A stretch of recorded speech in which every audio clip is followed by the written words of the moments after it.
capacitación denominada Signos y síntomas de la violencia interrelacionada. Saludamos la presencia de Dr. Ángel Torres Machuca, Defensor Público General del Estado. Magíster Rosy Jiménez, Coordinadora General de Gestión de la Defensoría Pública. Magíster Tania Torres, Directora de la Escuela de la Función Judicial. Doctora Sandra Catalina Cordero, jueza de la Sala de la Familia, Mujer, Niñez, Adolescencia y Adolescentes Infractores de la Corte Provincial de la SUAY. Señoras y señores, directores nacionales, coordinadores regionales, directores provinciales y coordinadores provinciales de la Defensoría Pública, compañeras y compañeros defensores públicos, abogados, funcionarios y estudiantes de los consultorios jurídicos gratuitos. Señoras y señores, sean todos bienvenidos. Por mucho tiempo hemos concebido a la violencia como un fenómeno seccionado en el que reconocemos ciertas violencias, pero ignoramos otras e inclusive las justificamos, sobre todo cuando no son cometidas hacia un ser humano, las mismas que se relacionan directamente como la violencia humano-animal. Para la apertura de esta capacitación, recibimos las palabras del doctor Ángel Torres Machuca, Defensor Público General, quien nos dará las palabras de bienvenida. Adelante, doctor. Muchísimas gracias, Andreita. Muy buenas tardes, doctora Sandra Catalina Cordero Gárate, jueza de la Corte Provincial de la SUAY, Sala de Familia, Mujer, Niñez y Adolescencia y Adolescentes Infractores, compañeras, compañeros defensores públicos, funcionarios de la red complementaria de la defensa jurídica pública, estudiantes de la carrera de Derecho. Reciban un saludo afectuoso a quienes nos acompañan el día de hoy a esta capacitación que ha sido organizada por la Escuela Defensorial, en especial a la doctora Cordero, quien será la expositora. Gracias por su predisposición para colaborar con nuestra institución y también agradecerles a los demás invitados por haber asistido a este evento de formación, signos y síntomas de la violencia interrelacionada. Es un honor estar hoy aquí en la inauguración de esta capacitación tan importante sobre violencia interrelacionada. En un mundo en constante evolución, enfrentamos desafíos cada vez más complejos y urgentes. La violencia interrelacionada es uno de esos desafíos y como defensores públicos tenemos la responsabilidad de abordar este problema de manera efectiva y justa. Como máxima autoridad de la Defensoría Pública dentro de mi gestión, siempre he tenido claro que dentro de los objetivos principales de la institución debía ser una parte llegar con un servicio de calidad a todas las personas en estado de indefensión que no pueden contratar un abogado privado y por otra, consolidar a una institución con profesionales que cuenten con las habilidades, con las capacidades requeridas para una defensa técnica y especializada. La institución que tengo el honor de liderar dentro del marco de sus competencias tiene un compromiso permanente con la excelencia, con la formación continua, con la capacitación y la especialización, con el objetivo de poder garantizar el acceso a la justicia a quienes lo necesitan. En especial, cuando es esta institución la encargada de asesorar y patrocinar legalmente y de manera gratuita.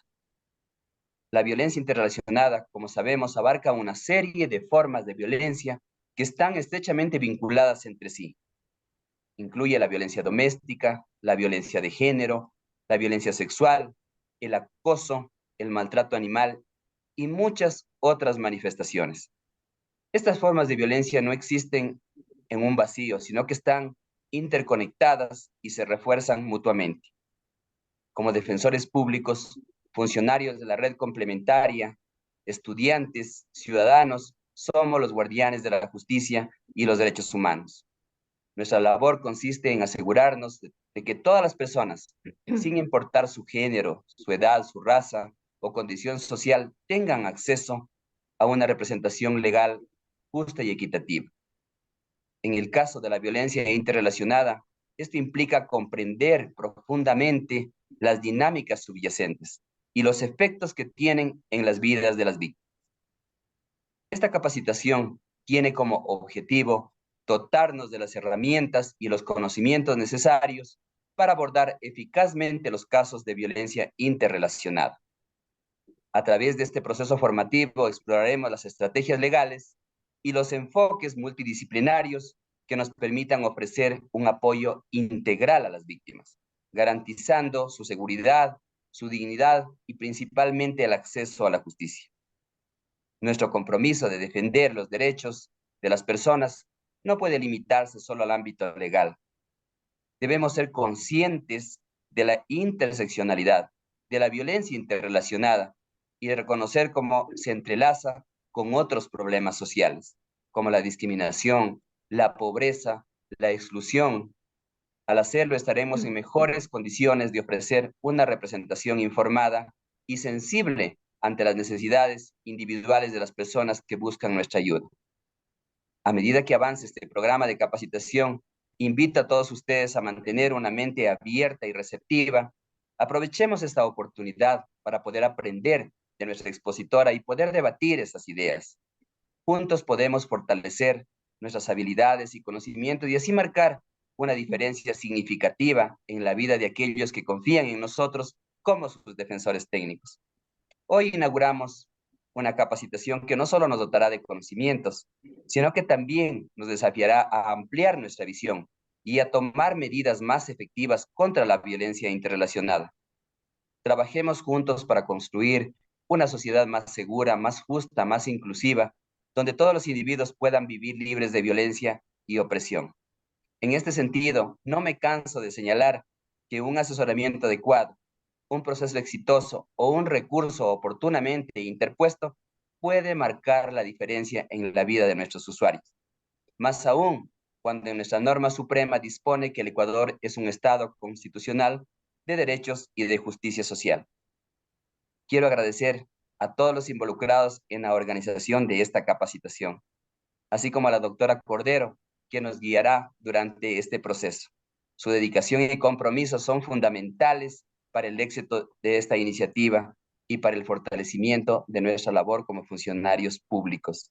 Seguiremos sumando esfuerzos para que la Defensoría Pública brinde un auténtico respaldo técnico mediante la asesoría y el patrocinio totalmente gratuito en nuestros 198 puntos de atención en cada una de las 24 provincias del país, al que se suma también el servicio prestado por las 2 unidades móviles, la atención virtual a través del formulario y la red complementaria de la defensa jurídica pública.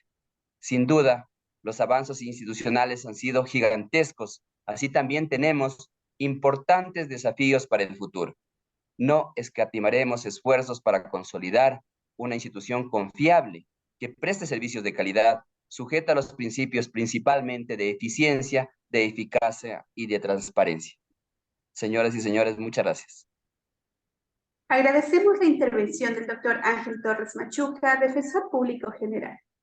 Las capacitaciones permanentes por parte de la Escuela Defensorial al personal misional y a la red complementaria a la defensa jurídica pública es una prioridad de la actual administración.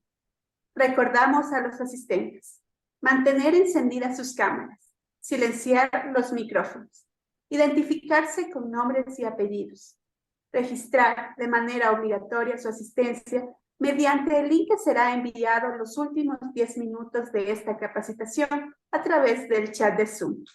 Esta capacitación generará un certificado de asistencia. Saludamos y damos la bienvenida a la doctora Sandra Catalina Cordero, facilitadora de la capacitación del día de hoy denominada Signos y síntomas de la violencia interrelacionada. Antes de darle la palabra, nos permitiremos leer unas breves líneas de su hoja de vida. La doctora Sandra Catalina Cordero es jueza de la Sala de la Familia, Mujer, Niñez y Adolescencia y Adolescentes Infractores de la Corte Provincial de la SUAY. Doctora en Jurisprudencia, máster en Derecho Constitucional, máster propio en Derecho de Familia, diplomada superior en Derecho Constitucional y Derechos Fundamentales, jueza elegible de la Corte Constitucional, concurso de méritos y oposición ciudadana, docente de la Escuela de la Función, Escuela Judicial de la Función Judicial y docente universitaria, entre otros. Recibimos a la doctora Sandra Catalina Cordero, quien tendrá 60 minutos para su exposición. Bienvenida, doctora.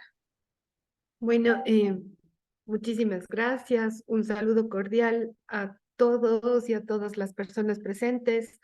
Un saludo muy especial al doctor Ángel Torres, defensor público del Ecuador.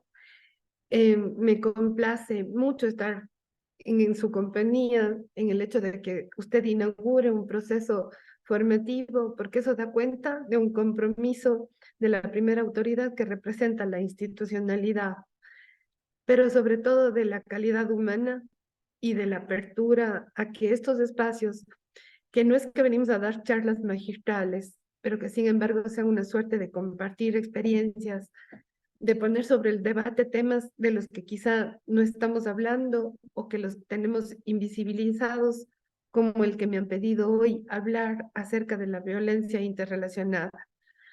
Yo debo empezar manifestando que bueno, hace algún tiempo vengo trabajando, tuve la suerte de ejercer mi profesión y trabajar con víctimas de violencia y de violencia de género. Y empiezo señalando el rol tan importante que cumple la Defensoría Pública en el sentido de dar en esta atención de especialidad a las víctimas, obviamente también a los procesados, pero sobre todo ser un organismo tan importante de exigibilidad, de protección y defensa de los derechos. Me complace mucho y le hago saber que muchas de las veces conocemos casos y obviamente la gente acude a la función judicial cuando ve violentados sus derechos y hemos podido coordinar con los defensores públicos, hombres y mujeres acá en la ciudad de Cuenca. Me complace mucho las defensas que hacen también cuando desde la sala provincial disponemos que la Defensoría Pública acuda cuando se ve que una de las partes no tiene la posibilidad de contar con un defensor. Lo han hecho con altura, lo han hecho con calidad y lo han hecho con calidez. Y yo creo que debemos empezar reconociendo aquello desde nosotros que en este momento estamos en la administración de justicia. Reconocer entonces esta suerte de interrelación que tenemos. Unos sin los otros no hacemos nada en cuanto a la exigibilidad. Y obviamente cuánta falta nos hace también a nosotros que estamos en esta patita de ustedes, de la Administración de Justicia, que estamos Fiscalía, jueces, Defensoría Pública, Defensoría del Pueblo, juntas cantonales, tenientes políticos, en fin, la otra patita que son las entidades públicas y privadas de atención que nos ayuden a garantizar que las sentencias, que las podemos poner muchas de ejemplo, realmente lleguen a la gente y topen a la gente. Y entrando en el tema, entonces, tenemos definido, y debo empezar señalando el tema de la erradicación de la violencia como una política pública determinada a partir del gobierno nacional y obviamente también corresponde a las provincias, a los cantones, a las juntas parroquiales, trabajar sobre aquello. Cuando me decía, hablemos del tema de la violencia interrelacionada, obviamente al revisar alguna documentación y yo le compartí hace un momentito, unos segunditos que tuvimos la oportunidad de conversar con el doctor Ángel, que había estado en Barcelona, en la escuela judicial, y que 2 de los cursos fueron impartidos en relación a la violencia vicaria y a la violencia interrelacionada. De hecho, algunas de los estudios en torno más bien a poder hablar de casos o de estadísticas nos hacen remitirnos a España para poder así mirar qué nos hace falta también en nuestro país, en el Ecuador.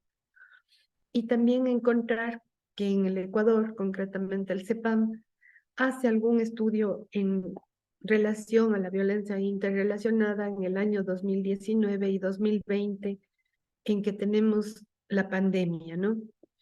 La pandemia con quédate en casa, que muchas de las veces tenemos que reconocer que la casa no era el espacio o no es el espacio más seguro para las personas que vivimos alguna situación de violencia. Y en este punto, pues obviamente las mujeres, por las estadísticas, y también los niños, las niñas, los adolescentes. Revisaba la Agenda 2023-2025 del Consejo de la Judicatura, en la que participan varias instituciones públicas y privadas.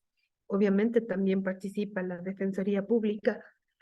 Y miro cómo se llegan a conocimiento de la justicia 61,000 denuncias al año por violencia. Y eso reporta que aproximadamente recibimos 140 denuncias diarias. Pero cuando intento revisar algún tema de que se registre situaciones de violencia interrelacionada, no nos reportan esos datos porque todavía no tenemos trabajados instrumentos técnicos que nos permitan contar con estadísticas a este respecto. Ahora bien, creo que tenemos que empezar indicando que el maltrato animal, según los casos de estudio, tiene que ser una alerta y es un indicador de peligrosidad. ¿En qué sentido? En que se tiene que inclusive, cuando se examine una denuncia de un maltrato animal, inmediatamente ponernos una alerta. En España esta alerta lo denominan una alerta centinela. Dicen hay que tener mayor ojo en torno a una situación en la que se vea un maltrato animal y es posible que ahí se esté hablando de un delito centinela. ¿Y por qué? Porque el maltrato animal muchas de las veces nos conduce a descubrir nuevos hechos que están relacionados a violencia contra las mujeres, por ejemplo, o a varios hechos delictivos. Por eso los expertos lo denominan delito centinela. Y obviamente haciendo énfasis en esta situación de una señal de alarma, ¿no?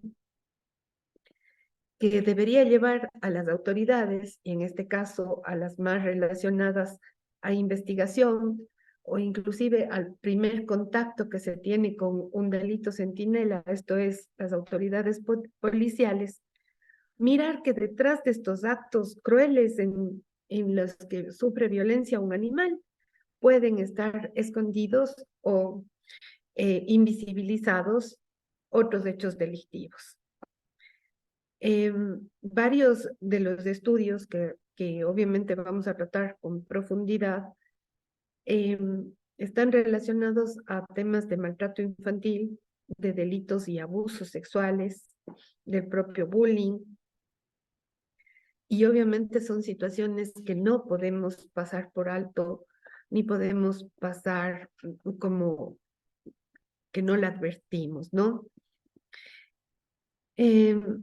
A este punto entonces, y para mirar cómo es que no tenemos un reporte claro en torno a lo que sucede en nuestro país, planteo aquí, para después ponerlo con el debate cuando podamos compartir, que entonces hace falta introducir la violencia contra un animal doméstico en los propios protocolos de actuación policial y que inclusive interiorizar dentro de las fuerzas especiales, en este caso policía, la importancia de mirar la violencia interrelacionada para preguntar sobre otras víctimas. Y en el caso concreto, mirar cómo cuando se hace daño a un animal puede significar estar haciendo daño a un animal para causar un daño a otra persona. Y la víctima inclusive no reconoce que es una violencia contra ellas, ¿no? Ahora bien, los expertos, ¿qué nos dicen cuando hablamos del maltrato animal? Que es similar o se podría mirar como similar a la violencia vicaria, que está relacionada a esta violencia machista.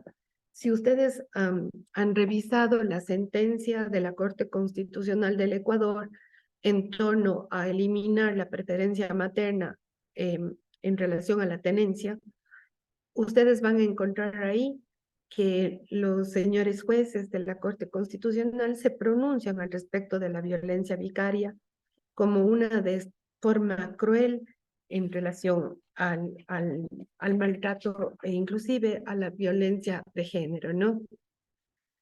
Hay un tema que sí quiero profundizar aquí en relación a que tenemos que tener presente cuando decimos que la violencia interrelacionada está frecuente o está muy en contacto con lo que es la violencia vicaria. Entonces, hablarles aquí y hacer un paréntesis en torno a que la violencia vicaria es la expresión más cruel de la violencia de género. Por lo general, esta violencia vicaria está relacionada ¿a qué, no? Está relacionada a las mujeres y obviamente causa un daño irreparable, destruye a una mujer.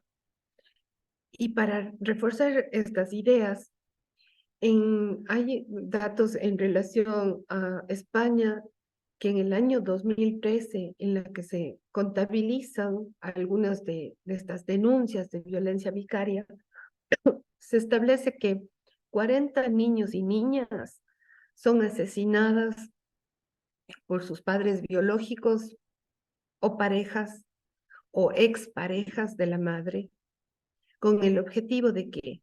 De destruir a la mujer, con el objetivo de ejercer violencia de género contra la mujer. Consecuentemente, entonces, si nos ponemos a analizar, el objetivo de la violencia vicaria es dañar a la mujer a través de los seres que ella más quiere, especialmente sus hijos y sus hijas. Es obviamente una violencia extrema y está relacionada, como les decía, a este asesinato, en la que le hacen sentir a la víctima, le hacen padecer a la víctima el dolor de ver cómo sus seres más queridos, que son sus hijos, son asesinados por sus propios padres. El objetivo, según nos dicen los estudios psicológicos, están relacionados a que ya no tiene la pareja, la expareja o alguien con quien ha tenido relación una mujer, esa capacidad de control y dominio sobre la mujer. Entonces, cuando se siente que pierde este sinónimo de posesión, digamos así, que se tiene entre esta pareja, que es por lo general la relación de poder, vamos a hablar de la pareja, el hombre y la mujer, está presente esta relación de poder. Y esta relación de poder crea una situación de subordinación y obviamente en sociedades y culturas machistas hacen que se degeneren en situaciones de violencia tan crueles, ¿no? Pero también cuando se pierde esta posibilidad de control sobre la víctima, suelen suceder situaciones como esta que se denominan la violencia vicaria. Ahora, mucho se cuestiona en relación a la complicidad de la sociedad a esta violencia vicaria. Y está relacionada a que a todos estos estereotipos de género que están presentes en el día a día, muchas veces son naturalizados por nosotros. Y obviamente cuando están presentes estos estereotipos de género en las decisiones judiciales o en las decisiones administrativas, causan y generan situaciones de violencia. Les voy a poner un ejemplo para introducirnos en torno a esto de que, ¿qué es esto de que la Sandrita está hablando del género y del estereotipo de género? Y vamos a aquí hablar en el sentido de que, a ver, el género, lo más sencillo y un concepto que nos sabemos todos, es esta asignación que nos hace la sociedad y la cultura a hombres y mujeres, nos asignan un rol distinto. Entonces, por lo general nos ubican a las mujeres en el espacio privado, a los hombres en el espacio público y obviamente nos dan algunas características. Las mujeres más tiernas, más dulces, más de su casa, los hombres en el espacio más productivo, en el espacio público, más obviamente con el tema de la responsabilidad a tener a su cargo la producción, el control económico. Y cuando estos roles se cambian, es cuando surgen muchas veces situaciones de violencia. Lo interesante es reconocer aquí que como estas asignaciones sociales y culturales son impuestas y están impuestas por la sociedad y la cultura y son parte de nuestra educación y son construidas, se pueden deconstruir. Entonces, esto en torno al género. Ahora bien, ¿qué pasa con los estereotipos de género cuando no los sabemos mirar y no los sabemos identificar y muchas veces los naturalizamos? Y para ello voy a poner también unos ejemplos que los suelo poner en las clases con los compañeros jueces y juezas también, ¿no? Los estereotipos podrían ser estereotipos descriptivos y al inicio parecería que no hacen daño. Por ejemplo, los italianos son buenos cocineros y así describimos a los italianos. Pero ¿qué pasa cuando decimos las mujeres víctimas de violencia mienten? Entonces, el estereotipo que describe está también causando situaciones de violencia y puede obviamente generar inclusive situaciones de discriminación. Otra de las formas que se tienen que hablar son los estereotipos prescriptivos, es decir, aquellos que, perdón, además de describirnos, constan prescritos en la norma. Entonces, las mujeres son buenas madres. La norma de tenencia decía que hay la preferencia materna a la mujer y que en caso de duda, la preferencia estaba para la mujer. ¿Por qué? Porque la mujer es vista como la buena madre por el estereotipo. Ese es el argumento fuerza, inclusive, de la Corte Constitucional cuando nos dice que tiene que sacar del ordenamiento la preferencia materna, porque estaría permeando, estaría fortaleciendo un estereotipo que además de ser descriptivo, es prescriptivo porque está en la norma y lo elimina del ordenamiento jurídico. Y finalmente están los estereotipos falsos. Esos estereotipos que las Naciones Unidas, por ejemplo, en el año 2021, cuando hace un estudio, nos dice, hay estereotipos tan fuertes en el sentido de que las mujeres que están en el espacio público o que han accedido a puestos altos de dirección, lo hacen porque tienen relación con la persona que está en el poder, con el jefe. Y claro, las Naciones Unidas nos dice, ese es un estereotipo falso, sino que muchas de las veces nos cuestionan que las mujeres estamos en los espacios públicos. Eso en torno a los estereotipos. Entonces, cuando se habla de la violencia vicaria, se hacen análisis de varias sentencias y una de las que les voy a mencionar ahora, porque les estoy hablando del sistema español, es la de Ángela González Carreño. En este caso, es una mujer que se separa del que fue su pareja, tenía una hija, y claro, se separa luego de un historial de violencia. Un historial que además estaba registrado en el sistema de justicia. Entonces, el momento que él solicita visitas, se realizan varios estudios de los equipos multidisciplinarios, de psicólogos, trabajadores sociales, orientadores familiares, Y todos los informes concluyen, y ahí es cuando la Corte, el Tribunal Europeo de Derechos Humanos y la Corte Europea, lo que mira es que en esos informes permearon los estereotipos familistas. Es decir, señalaron que era muy importante mantener la relación del padre con la hija, porque era importante mantener una familia, aun cuando fuera una nueva forma de vivir en familia, y no miraron y no analizaron el historial de violencia. Lo que al final de este caso, cuando se permiten las visitas con esos informes, y obviamente que con los informes, con la sentencia de los jueces, lo que sucede es que el padre asesina a la niña en la visita y además se suicida. Finalmente, ahí se hace un análisis también fuerte en torno a que lo que quería finalmente era causarle daño a su expareja, matándole a la niña y matándose él.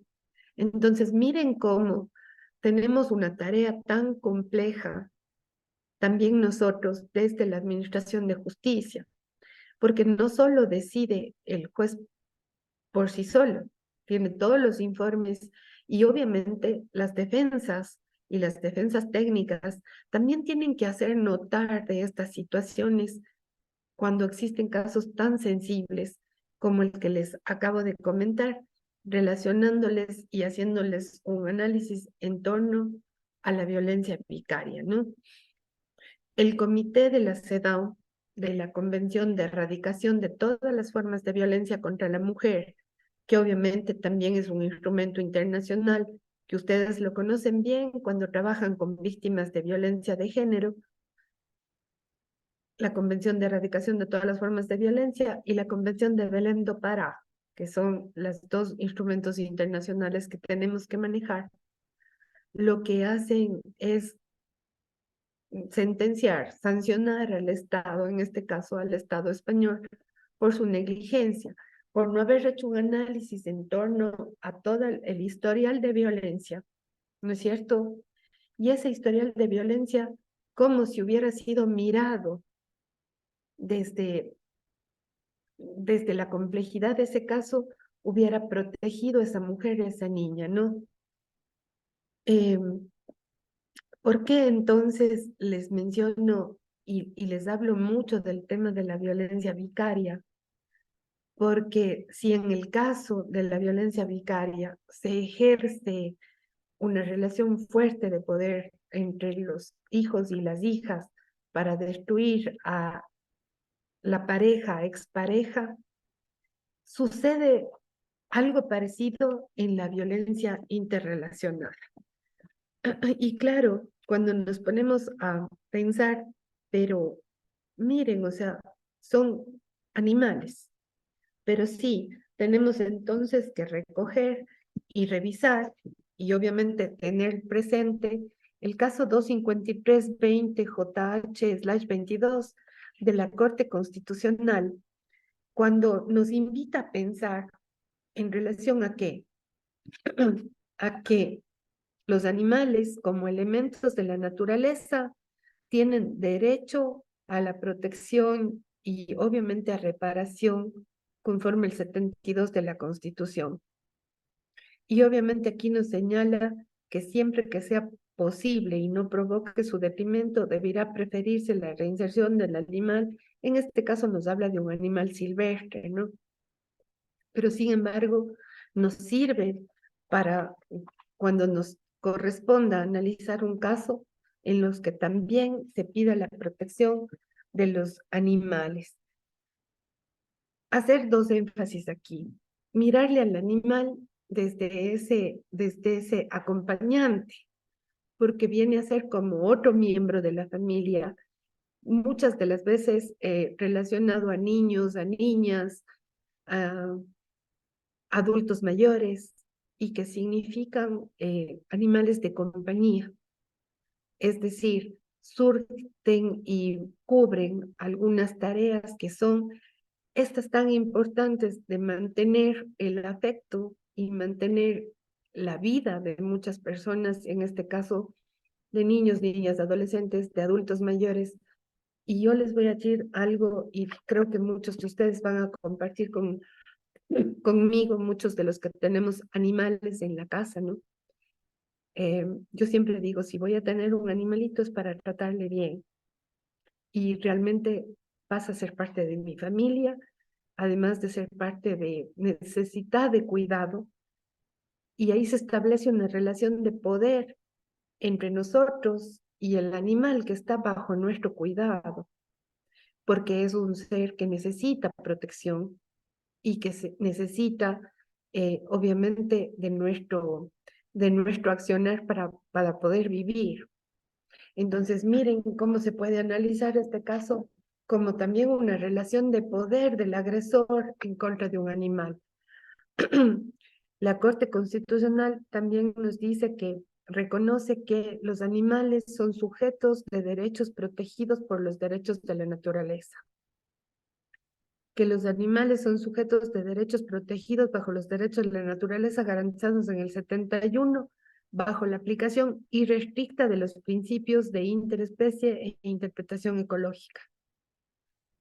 Nos dice los derechos de los animales deben responder a una dimensión adjetiva por la cual pueden, indistintamente de las acciones y recursos constantes en la justicia ordinaria, alcanzar la protección de los derechos por medio de las garantías jurisdiccionales según el objeto y la pretensión concreta.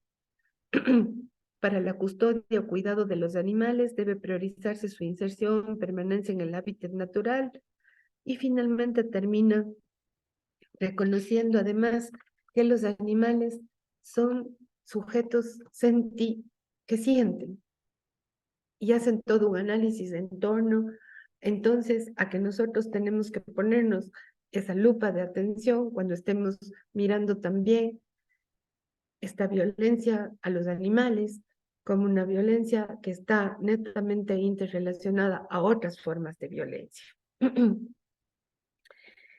En este punto, quiero compartirles que numerosos artículos científicos nos hacen mirar cómo los animales de mujeres víctimas de violencia machista han sufrido, obviamente, también violencia de parte de los agresores. Los agresores maltratan a los animales y ejercen este control coercitivo y usan formas peligrosas de violencia, ¿no? Violencia sexual, obviamente violencia emocional, acoso, y estas situaciones no son miradas muchas veces como deben en realidad ser miradas desde la atención, desde la defensa, e inclusive desde llevar un caso a la justicia. Les comento hoy, haciendo un paréntesis a esto, hoy teníamos una demanda de alimentos congruos y la señora, además de solicitar alimentos para ella, pide que se le fije un monto de alimentos para 7 perritos. Una señora que toda la vida se dedicó a cuidar a su esposo, no pudo profesionalizarse, está divorciándose ya a una edad en la que no puede conseguir un trabajo, pero ellos tenían 7 perros y son sus animales de compañía y pide que se fije alimento para los perros. Tuvimos aquí una pequeña, todavía no está resuelto, pero tuvimos una pequeña discusión entre los jueces y yo les decía, mi postura sería por ir en que siendo animales de cuidado y además de compañía de una persona, sí se podría establecer un rubro a esos alimentos congruos para la manutención de los animales y obviamente tocar la sentencia 25320JH/22. Es una sentencia que viene negada en primera instancia, está en apelación. No sé cómo se vaya a resolver, pero le estábamos discutiendo en este sentido. Y miren cómo sería tan importante el hecho de que podamos tener una visión desde la protección de los derechos y con el artículo 71, con la sentencia, obviamente también de los animales como sujetos de derecho que además sienten y que además están en una relación de poder con el ser humano y necesitan de nuestro cuidado y de nuestra protección. Ahora bien, les quisiera compartir el hecho de que hay algunos antecedentes de maltrato a animales, es de que uno de los 4 factores de riesgo más significativos para ejercer violencia de pareja aluden a muchos estudios que entre el 15 y el 48% y hasta un 59% de las mujeres víctimas de violencia retrasaban dejar una relación en la que ya estaba presente la violencia porque temían por la seguridad de los animales de compañía. El 71% de las mujeres maltratadas refiere que el maltratador ha lesionado, amenazado, ha matado animales para controlarlas a ellas y a sus hijos. Imagínense situaciones como las que les comparto en este momento, y obviamente esas son situaciones que se reportan en España. Nosotros no tenemos todavía un registro de casos de violencia interrelacionada, pero qué importante sería tener este registro. Allá inclusive se crea una Dirección General de Derechos de los Animales, en la que los profesionales de atención a las víctimas utilizan en los protocolos el daño a las mascotas. Y obviamente el daño a las mascotas como un indicador de violencia y además ahí, además de la valoración de riesgo de las personas que estamos trabajando en violencia contra las mujeres y hacemos la valoración de riesgo, en estos protocolos en España se mantiene una valoración de riesgo en relación al indicador de la violencia a los animales. Quería compartirles, de hecho, situaciones en torno a que, por ejemplo, una sentencia de la Audiencia Provincial de Valencia en el año 2018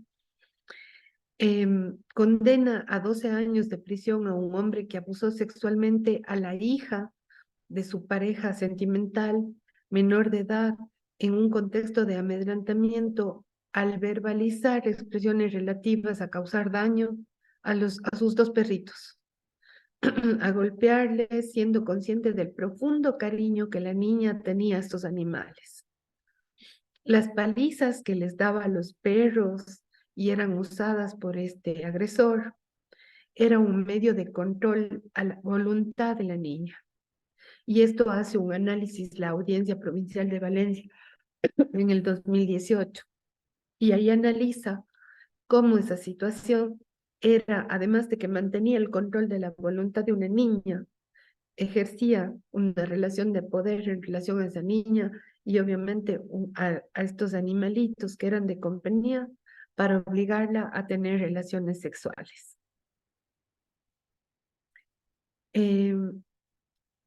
También en España se hacen profundos estudios en relación a la violencia interrelacionada, porque obviamente también se reconoce que el 50% de los domicilios tienen compañía de animalitos, tienen animales domésticos en sus casas y se vuelven obviamente también parte de muchas de las vidas de niños, de mujeres, de adultos mayores, ¿no?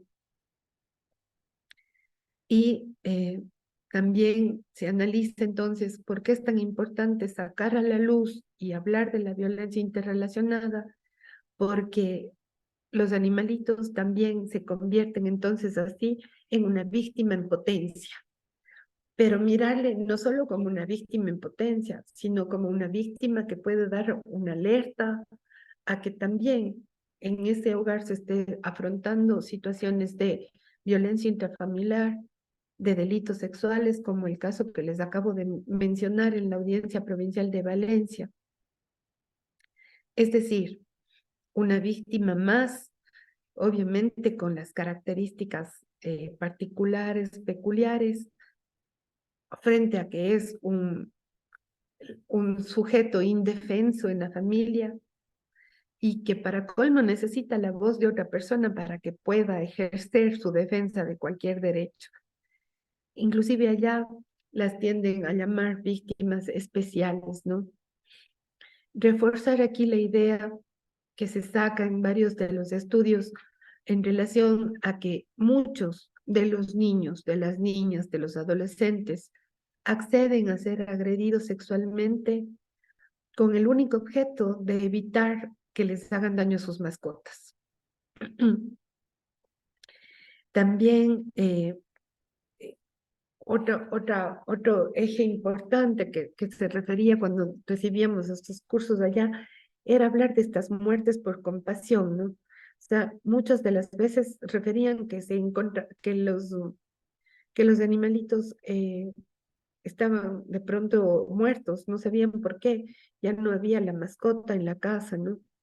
Y decía el niño, prefería que acaben con la vida de la mascota a verlo sufrir, sometido a tratos tan crueles, tan inhumanos, tan degradantes, y no soportaban el dolor de ver sufrir al animal, que era preferible matarlo, ¿no?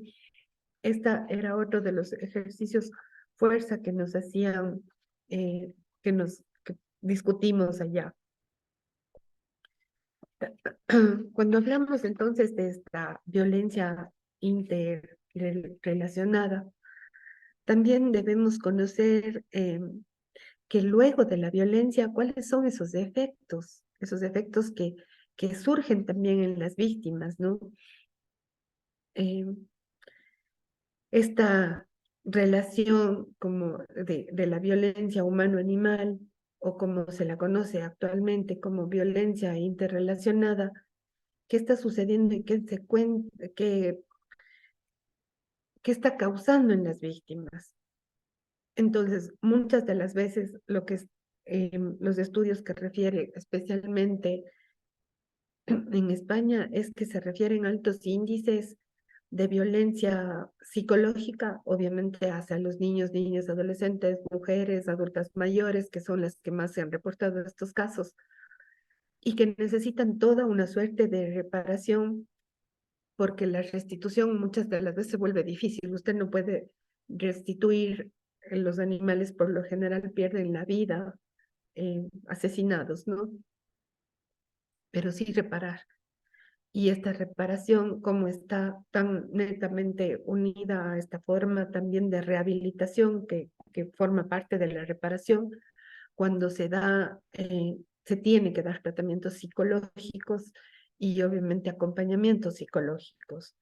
Y es ahí cuando nosotros también, como parte de administración de justicia, no solamente cuando se emite una sentencia, sino también ustedes que forman parte de la defensoría, pueden requerir, inclusive, yo me atrevo a decir que hasta medidas de protección y obviamente pedir las reparaciones adecuadas a las víctimas, porque es muy difícil que luego de que además de haber visto sufrir a su animalito, que era un animal de compañía, que tenía una relación de sentir con esta víctima, que por lo general, bueno, que está viva, miren cómo se causa y se genera en esa persona, en ese niño, niña, adolescente, mujeres adultas mayores, se genera un sentimiento tan complejo, inclusive de sentirse culpable.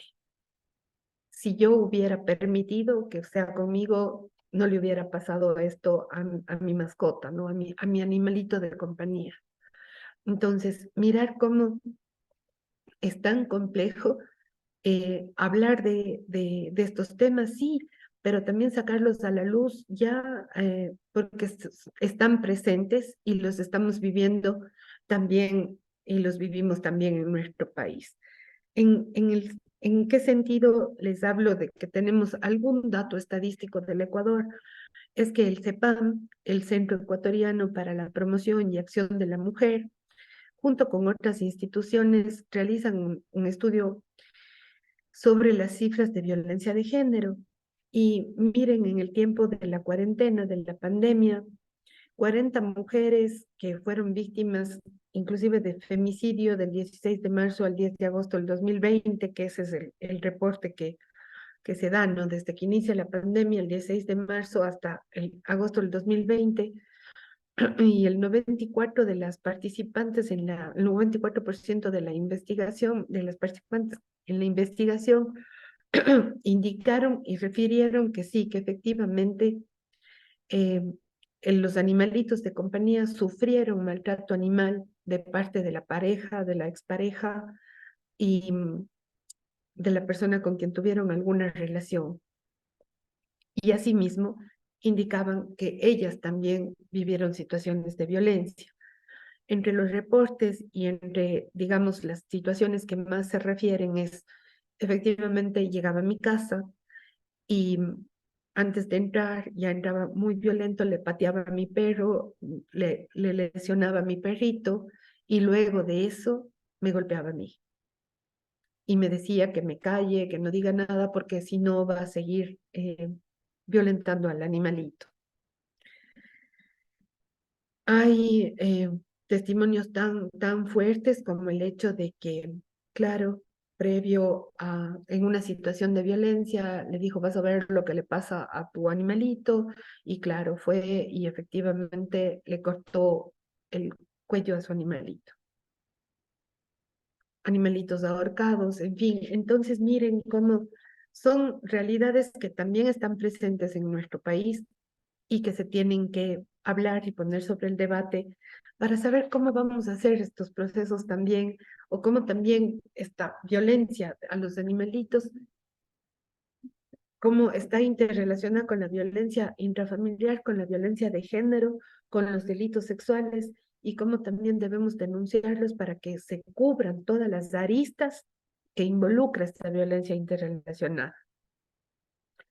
Recordemos aquí que según el INIC, 65 de cada 100 mujeres en el Ecuador han experimentado violencia o algún tipo de violencia a lo largo de la vida. Lamentablemente, esta encuesta no refirió aún datos de violencia interrelacionada.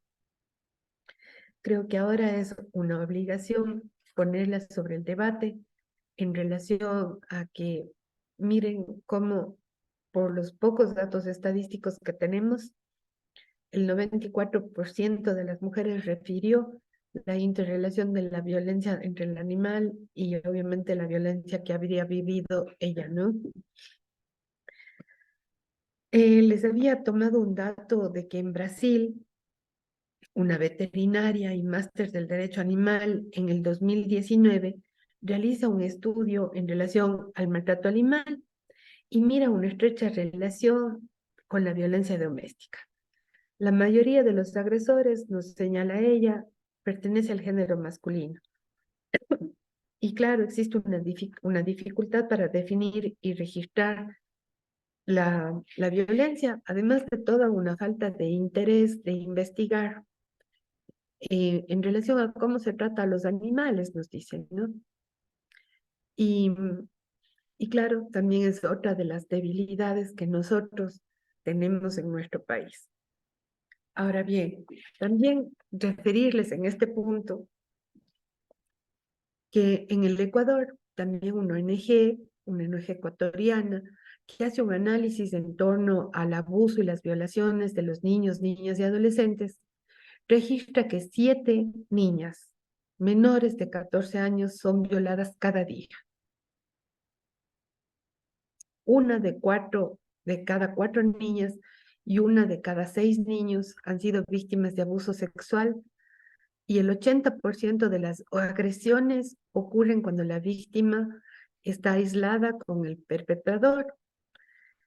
Pero además de ello, reportar que el 95% de los abusos podrían evitarse, pero sin embargo también aquí sacar un punto muy importante: los agresores por lo general forman parte de la familia, están dentro del hogar, ¿no? El Observatorio Nacional de la Violencia contra las Mujeres e integrantes del grupo familiar en Perú también nos refiere, y es el único estudio que pude encontrar en relación a la violencia interrelacionada, especialmente en relación a los adultos mayores, porque hacen un análisis de la violencia que sufren los adultos mayores y obviamente casi todos los del estudio, porque refieren que el 92% tenía un animal de compañía. Y claro, el agresor, ¿qué hacía? No permitía que la adulta mayor gaste en comida para el animalito, le prohibía además que le lleve al veterinario cuando estaba enfermito, le prohibía salir con el animalito a un lugar para recreación. El agresor, para quitarle la fuente de amor del adulto mayor, y son casos registrados, mata, desaparece al animal, y los agresores están dentro de la familia. El agresor muchas de las veces obliga a los adultos mayores a ser parte del abuso sexual del animal. Son situaciones complejas, pero imagínense cómo se generan estos conflictos internos, tanto en los grupos de atención prioritaria. Entonces, obviamente cuando nosotros decimos acá, pero bueno, ¿y ahora qué vamos a hacer cuando conozcamos un caso de violencia interrelacionada? Un ojo que siempre tenemos y nosotros lo hacemos como organismos de defensa, de exigibilidad, obviamente tenemos que denunciarlo. En relación, ustedes saben que el 249 del Código Orgánico Integral Penal, en relación al 250 del Código Orgánico Integral Penal, claramente tipifica los delitos en relación a las lesiones de animales que formen parte del ámbito de la fauna urbana, el 249, y el 250, abuso sexual a animales que forman parte del ámbito de la fauna urbana, 250.1, muerte al animal que forma parte de la fauna urbana, y obviamente también toda la utilización de los perritos o de otros animales domésticos para peleas, para combates, todo ello en relación, ¿no es cierto?, que se puede llevar ante la justicia penal para que sea sancionado el delito que en contra del animalito por violencia. Sin embargo, la invitación aquí, la invitación el día de hoy, es mirar cómo esta violencia contra los animales podría darnos las otras alertas. Las alertas a que se esté viviendo violencia de género y que se esté viviendo violencia intrafamiliar, e inclusive mirar el tema de los delitos sexuales hacia los niños, niñas y adolescentes, en general hacia los grupos de atención prioritaria.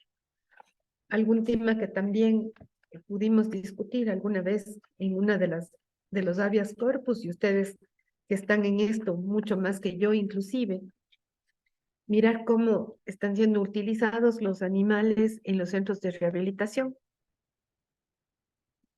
¿no es cierto? Y mirar cómo se genera el uso de estos animales, que supuestamente deberían ser animales de compañía, además de animales protegidos, conforme nos ha clarificado la Corte Constitucional en su sentencia 253-20 JP/2022, pero cómo vienen siendo utilizados también en los centros de rehabilitación y está permitido por un sistema.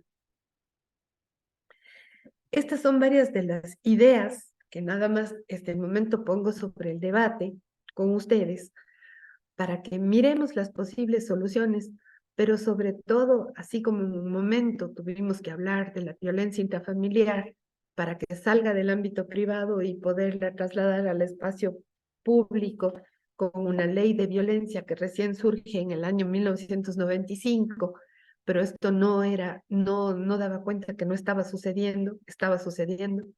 De hecho, en Cuenco protegíamos la violencia contra la mujer con las convenciones de Belén do Pará, la Convención de Erradicación de todas las formas de violencia contra la mujer, y eran temas tabúes que no se podían discutir. a tal punto que nosotras, las abogadas que ejercíamos en ese tiempo la profesión, yo en ese tiempo en la corporación Mujer a Mujer, todavía jovencita, así con el ímpetu de la juventud, y nos llamaban las locas, ¿no? Quizá el hecho de ponernos a hablar hoy de la violencia interrelacionada también sea un tabú interesante que podemos plantearlo nosotros como defensores y defensoras de los derechos y sobre todo como ciudadanos y ciudadanas comprometidas con un mundo mejor, con un sistema mejor. Mirar cómo la violencia interrelacionada pueden ser alertas de qué está pasando en la casa del vecino, que miren este perrito cómo llora y está encerrado en un balcón. Quizá esa pueda ser una alerta muy importante. ¿Por qué? Porque si está encerrado en el balcón, amarrado a una cadena y está viviendo violencia, ¿qué está pasando dentro de esa casa con los demás miembros del grupo familiar? Quizá con los niños, con las niñas, con los adolescentes, quizá con la pareja o expareja, y no mirarlo nada más como un tema de que es un maltrato al animal, y encima de eso quitarnos del imaginario de nuestra construcción que es un animal. No, es un sujeto de protección que tiene garantizados sus derechos en nuestra Constitución, pero mirarle con este ojo de alerta. Y creo que este es el llamado del día de hoy. Mirar que ese animalito que de pronto está en el balcón está dando una alerta de todo lo que está viviendo un grupo familiar. Yo creo que hasta ahí llego yo para abrir un poquito el debate. Estoy bien con el tiempo, ¿verdad, Andreita? Sí, mi doctora. Y Gracias podemos más hablar bien por con su las brillante compañeras y las exposición. compañeras. Muchísimas gracias, doctora Sandra Cordero. Bueno, No, en este gracias a ustedes. momento vamos a tratar de hacer un espacio de debate. Creo que hay algunos elementos importantes abordados por nuestra querida jueza. Entonces, yo sí les invito a que podamos tomar la palabra. Vamos a tratar de alzar la manita virtual para poderles dar paso, porque todos ingresaron con micrófono apagado. Entonces, si tenemos alguna consulta que queremos tratarlo directamente con la O doctora. algún aporte, o algún O caso que algún conozcan, que aporte. nos quieran comentar, algo que nos quieran compartir, porque esta es una suerte de compartir y además es un tema nuevo para todos y para todas. Más bien, gracias a la Defensoría por ponernos a debatir temas que de verdad no los hemos tratado. Y Exactamente. creo que es una obligación ciudadana y obviamente más de nosotros que estamos en el servicio público. Más bien, gracias por ponernos a compartir este tema. Muchísimas gracias. Andreita, por favor, activamos el micrófono de la doctora Rosy Jiménez. Buenas noches con todos. Sí, ya me lo activo. Muchas gracias, Tanita. Buenas noches con todos los compañeros y, por supuesto, con la ponente, doctora Cordero. Qué gusto escucharla. Dale, Eh, Rosy. He estado revisando el tema de violencia interrelacionada aquí en la oficina. Estoy en la Coordinación General de la Defensoría Pública y es la coordinación de gestión justamente para revisar un poco este abordaje de la violencia de una forma diferente. Y yo quería hacerle una consulta porque usted es una profesional del derecho y lógicamente están unos artículos, el 249 y el 250, relacionados específicamente al maltrato animal. Sin embargo, no hay otra tipificación en el COIP sobre específicamente la violencia interrelacionada, ni siquiera como una inclusión, como un agravante posiblemente. Quizás ahí está el reto de poner el trabajo de todas estas cabezas en impulsar esas reformas que no habíamos visto. Hemos pensado en muchas cosas, pero en esta se nos está quedando un poco. Y solo para comentar que en el Distrito Metropolitano de Quito ya hay un trabajo avanzado y hay una ordenanza que habla al respecto. Y se está activando también la Junta de Protección de Derechos. En este sentido, con la Fiscalía, nos han llamado ya Fiscalía, Consejo de la Judicatura y Defensoría del Pueblo. Estamos algunas instituciones invitadas para poder conversar este tema y particularmente, no sé si alguno de ellos estaré presente el día de hoy porque les participé de esta reunión para que podamos escuchar. Y como les digo, desde el ámbito del derecho, ¿usted cómo lo ve? Gracias, Rosy, querida. Me da gusto saludarle.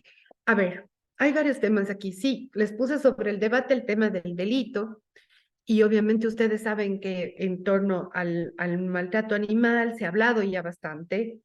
Ustedes saben que ahora se lo trata como un delito que está en el COIP, que además en cada cantón, en cada provincia, tiene que haber una ordenanza y es una obligación que exista una ordenanza para proteger a los animales. Entonces, capaz el municipio a qué llega, a que va, hace la inspección, y vamos a poner el ejemplo del animalito que está en el balcón, y va y hace la inspección y quizá hasta le recupera al animal y se lo lleva a su albergue, porque hay la denuncia del maltrato al animal.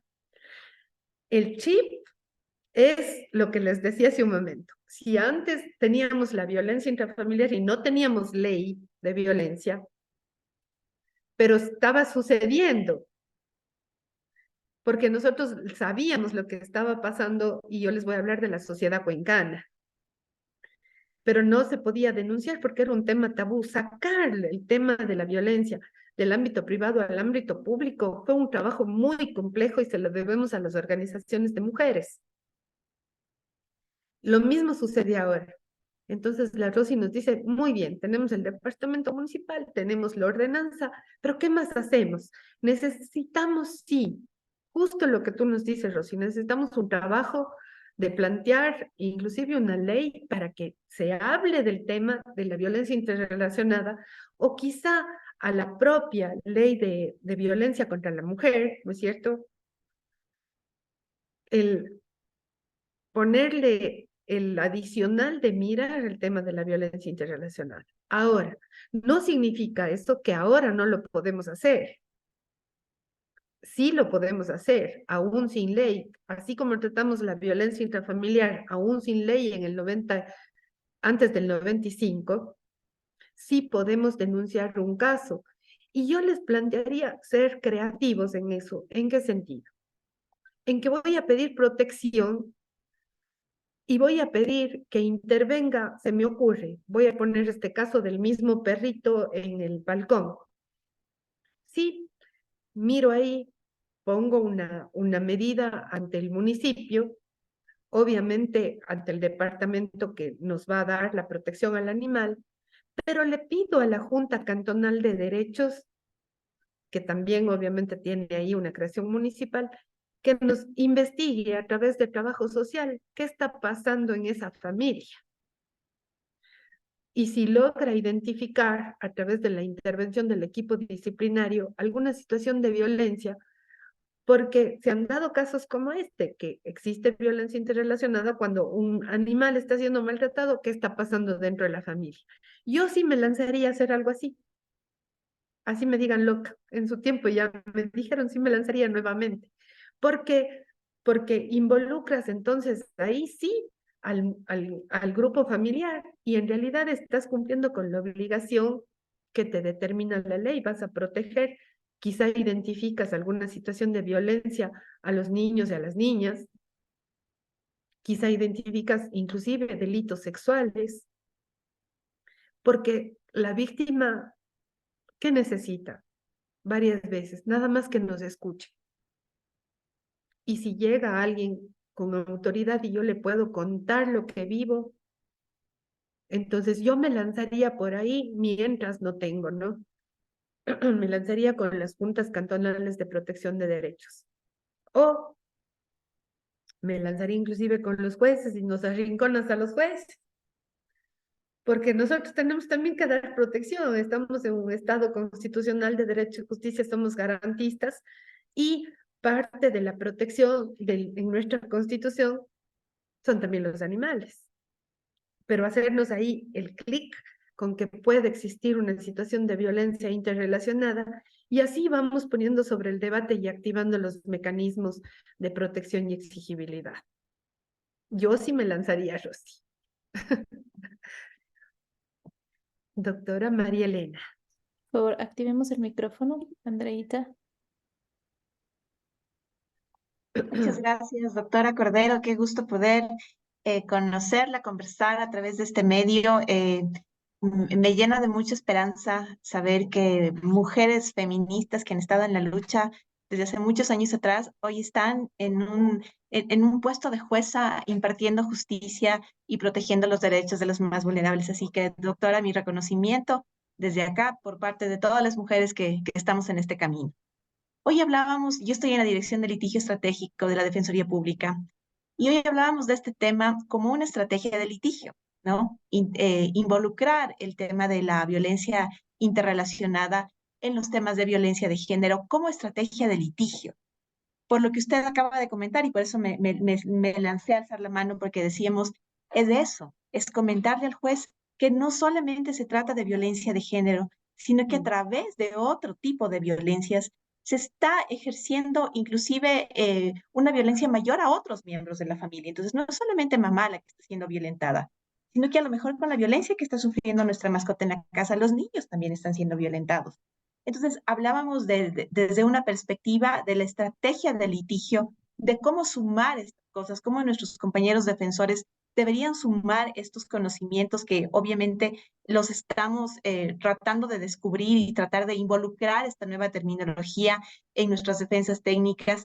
Pero la idea es esto, ¿no? Y hablábamos, decíamos un poco del símil del femicidio, y decíamos, claro, antes no se hablaba del femicidio, hablábamos del asesinato de mujeres, pero dentro de la figura común del asesinato.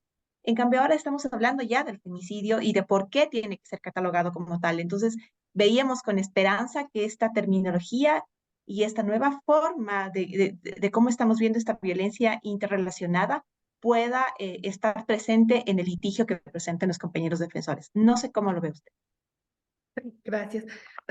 María Elena, le agradezco mucho primero sus palabras. Yo les voy a contar algo. No me calculen la edad, pero ya estoy algunos años en esto, ¿no?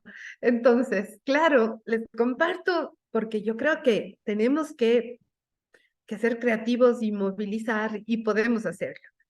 Nosotros obteníamos medidas de protección que comparecíamos ante 4 jueces en ese tiempo penales, solo una mujer y 3 hombres. Y claro, llegábamos a las audiencias y pedíamos medidas de protección con la Convención de Belém do Pará, que habíamos firmado en el 94. Entonces los jueces así como que ya estás. Pero terminaban dándonos. Y no sabes la alegría que teníamos cuando llegábamos con alguna medida de protección, pero nos hacía mucha falta todavía un sistema que soporte esa decisión, ¿no? Porque las mujeres cuando llevábamos a poner la denuncia necesitamos soporte. Y ahí han venido algunas luchas que las comentaremos en algún momento. Entonces, cuando María Elena nos plantea esto, yo creo que yo confío mucho en todos los compañeros que estamos acá, en que podemos hacer varias cuestiones para protección y para poner este tema en el debate. Súper importante, no sé si a ustedes les gusta revisar lo que dice la Corte Constitucional Colombiana. La sentencia 559-17, Corte Constitucional Colombiana, nos habla mucho del tema de la violencia a los animales y podría servir cuando vayamos a discutir un caso del tema de la violencia interrelacional. Una estrategia interesantísima que nos plantea nuestra compañera María Elena es esta estrategia de litigio. ¿En qué sentido? Los jueces me van a matar, pero yo tengo que arrinconarle al juez. ¿Por qué? Porque si le voy a pedir protección, solo el hecho de que el perrito está en el balcón llorando, chillando ese perrito, amarrado con una cadena, ya es una situación que crea violencia y genera un ambiente de violencia a esa familia. Entonces, miren, mi estrategia va a ser en el sentido de que sí, yo le estoy denunciando que está el perrito en el balcón y está amarrado y en una cadena y en situaciones que no debería estar, pero que solo el hecho de estar ahí está generando situaciones de violencia a la familia y que por tanto tenemos que proteger a la familia. Y más cuando hay parte de grupos de atención prioritaria ahí.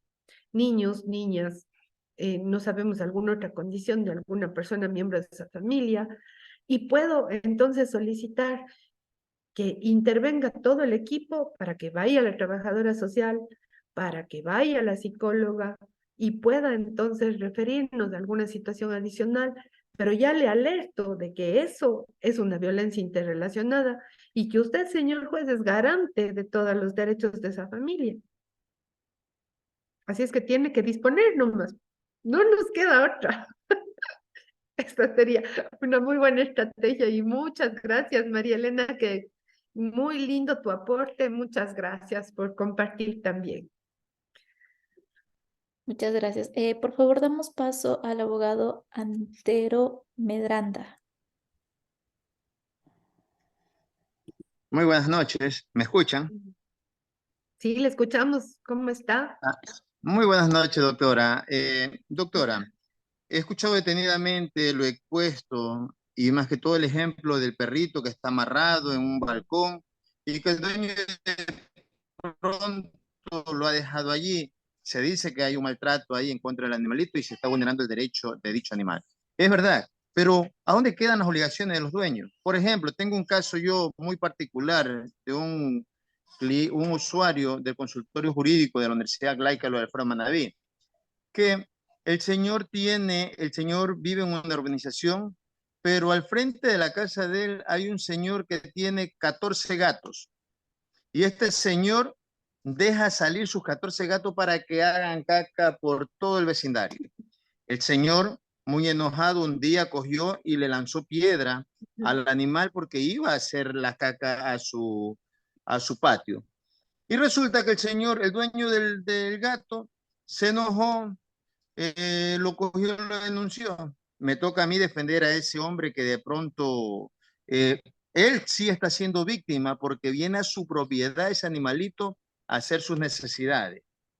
Claro. Entonces, la pregunta es, tanto que se habla de la violencia en contra de los animales, ¿y dónde está la normativa para sancionar a dueños de animales que simple y llanamente ocasionan problemas y ocasionan este tipo de situación a los vecinos? O sea, el señor me decía, abogado, ya mismo me da ganas de trancarle venenos para que ya esos animales ya no me molesten más en la casa. Y me parece, y me parece que es una acción desesperada, como le dije a él, porque verdaderamente el irresponsable o el que maltrata a sus animales es el mismo dueño, ya que él es el que coge y abre la puerta para que esos animales vayan a hacer Ya, daño a al los... resto Ajá. de la sociedad donde ellos se desenvuelven. A ver, mi querido abogado, no le estamos Gracias, diciendo que doctora. en estos temas no estamos hablando de, obviamente, cuando uno tiene un animalito, tiene que cuidarle y parte del cuidado es que no moleste, ¿no es cierto? Si vive usted en un condominio, si vive, bueno, habrá reglas en sus condominios y ahí sí va el tema de las ordenanzas, ahí sí va el tema de que vayan a verificar, de que hablar con este señor dueño y decirle que tiene que tener mecanismos de convivencia con sus vecinos y todo lo demás. No le estamos diciendo que no es, pero la invitación el día de hoy, cuando hablamos de la violencia interrelacionada, es que usted mire que cuando exista un animalito que esté en el balcón amarrado, puede haber adentro niños violados, puede haber mujeres víctimas de violencia y puede haber un agresor que no solo maltrata al niño, al perrito, sino maltrata a sus familias, y en este caso a niños, niñas, adolescentes, y también a su pareja. Esa es la invitación de hoy.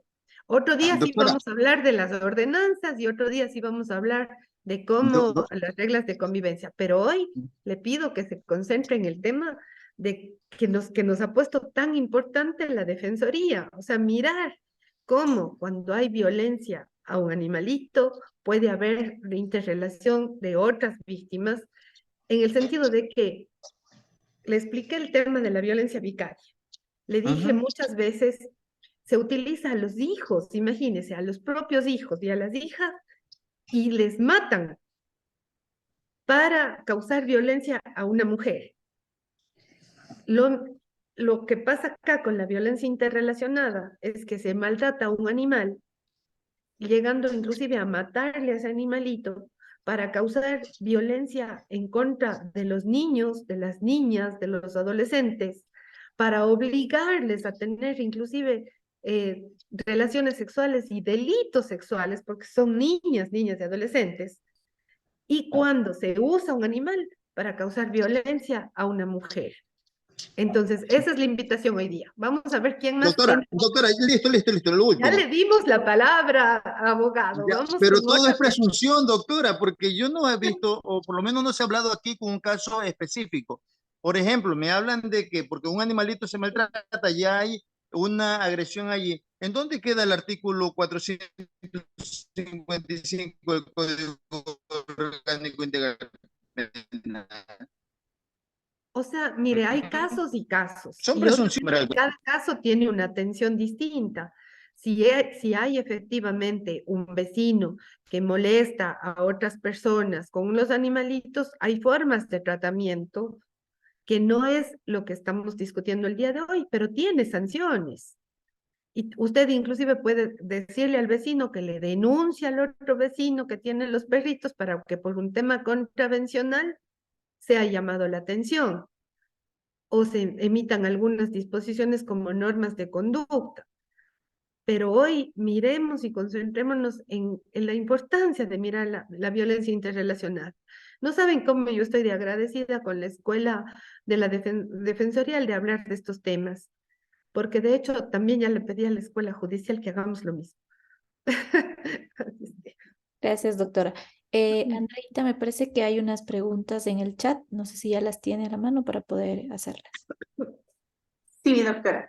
Primero, si bien es cierto, hablamos de que los animales son sujetos de derecho, pero se debe diferenciar para esta nueva posible infracción, diferenciar a los derechos de las mascotas y de los demás animales.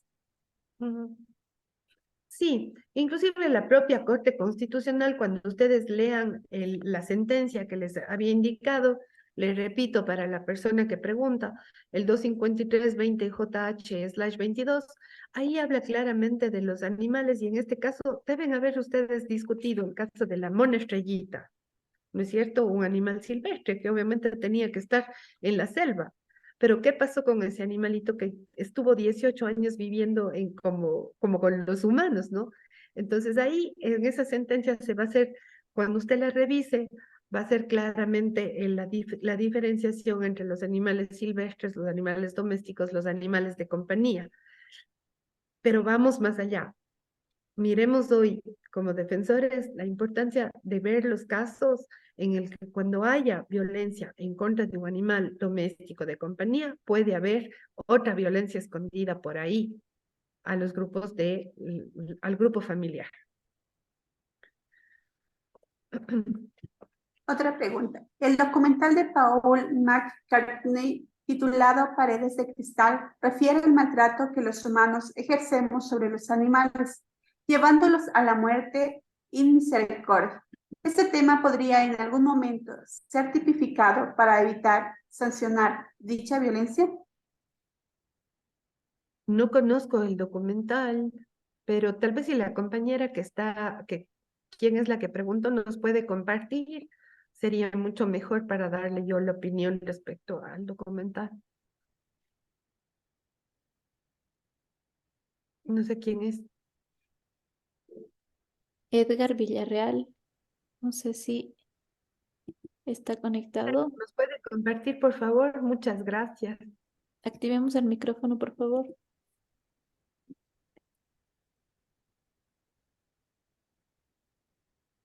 No sé si nos está escuchando. Ahí está. Hola, Edgar, buenas noches.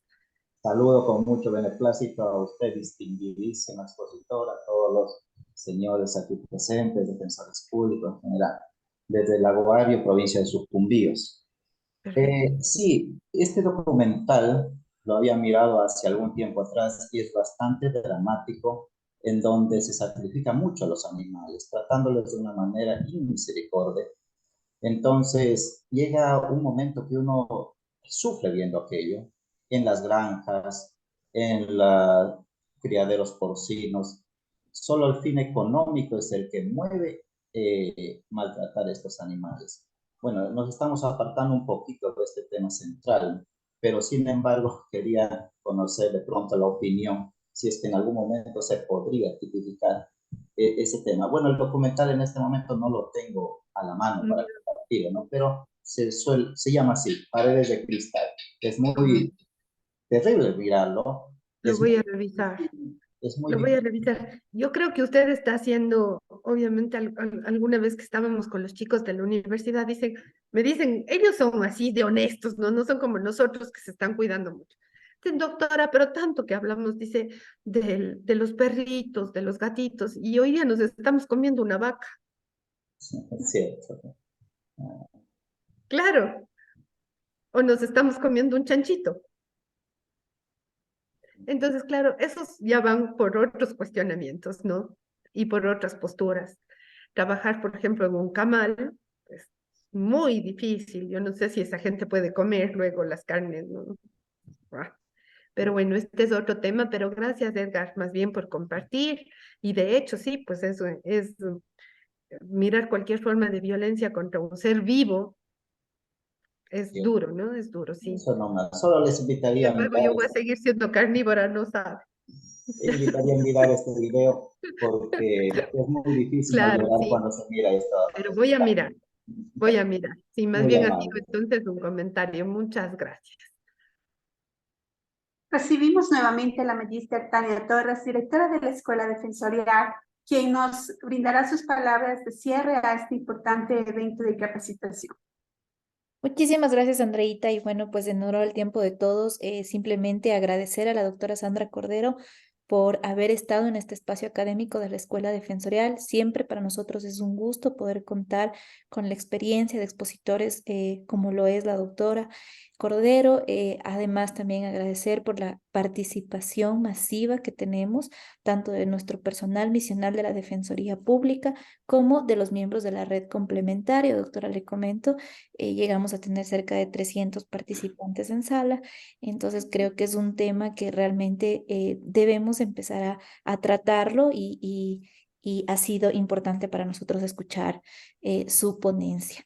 Muchísimas gracias a todos por estar presentes. Igualmente a nombre de nuestro señor defensor general, el doctor Ángel Torres, pues siempre es para nosotros un gusto poder realizar este tipo de espacios y esperamos que nos sigan acompañando en posteriores eventos académicos. Muchísimas Ay, gracias Tania, y una buena noche. déjeme decirles unas palabras a mis compañeros. Bueno, Claro. primero agradecerles a todos y a todas la presencia. No sabía que estábamos tantos.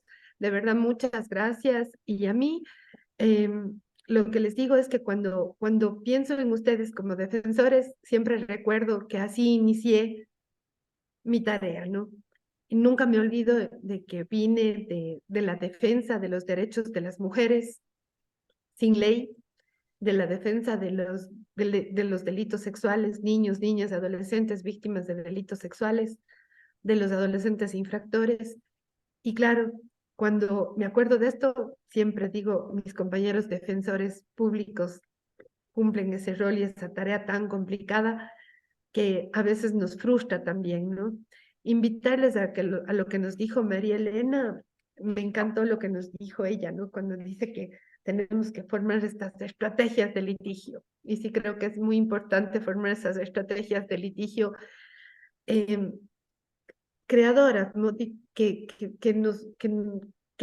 arrinconemos a las personas que tocan proteger.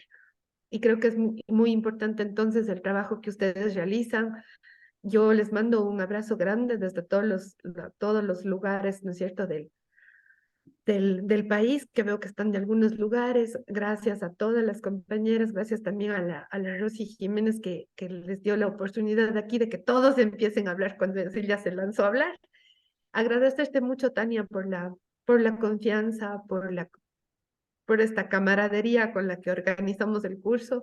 Me pongo a las órdenes para cualquier cosa en temas de debate y de compartir, porque aquí nadie es dueño de la verdad. Aquí cada quien estamos construyendo desde nuestro escenario y obviamente también del que nos corresponde, pero siempre uno sale beneficiado de los procesos en los que participa. Gracias por la oportunidad. Felicitaciones a la Escuela Defensorial. Sigan adelante. Denmele un abrazo grande al doctor Ángel, que lo tengo en un sitial muy importante. Considero que es una persona que hace una gran tarea. Y nada, felicitaciones a ustedes, que sigan con muchas jornadas provechosas. Me tienen a las órdenes para cualquier tema. Ahí, por ahí, la Tanita tiene mi número celular, le pueden pedir. Suelo contestar los WhatsApp siempre. Les mando un abrazo y gracias por la oportunidad, de verdad. Un abrazo grande a todos y a todas. Expresamos nuestro profundo agradecimiento a las autoridades presentes, a la expositora doctora Sandra Catalina Cordero, quien nos brindó sus conocimientos en este evento académico, así como a los demás asistentes, por su importante participación en esta jornada de aprendizaje. Buenas noches con todas y con todos. Gracias. Hasta luego.